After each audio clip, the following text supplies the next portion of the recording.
A local congressman is hoping to crack down on what types of fees are added to rental cars. Now, the move is raising eyebrows in Kansas City. Chris Hernandez is live to explain what's happening. Chris?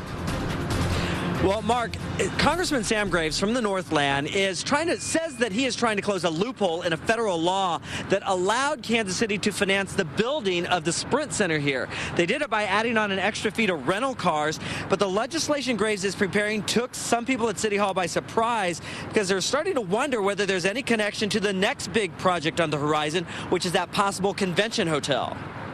Here's a sneak peek at an amendment Representative Sam Graves hopes to add to a bill in Congress. He says it would stop cities from adding fees to rental cars and then using them to take care of other city needs like stadiums, arenas, or paying down debt. It has City Hall talking because officials are looking for a similar outside revenue stream to finance a possible convention hotel. Every industry has a lobbyist, and obviously the rental car lobbyists are worried about something. Kansas City Council member Cindy Serco heads up the committee looking at whether a new hotel is feasible. She says the group is still a long way from deciding where the money would come from and hopes the legislation is not aimed just at Kansas City. Has raised the antenna of every airport in the nation.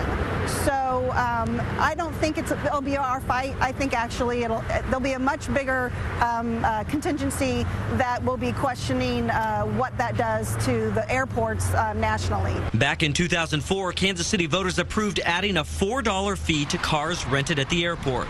That money is still coming in to pay off the construction of the Sprint Center. Since then, many other cities across the country have added similar fees. Graves wants those kind of extra fees used only for airport purposes.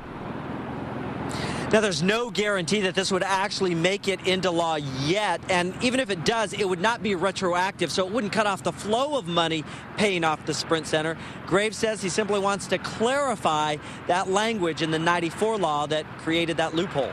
Reporting live downtown, Chris Hernandez, NBC Action News.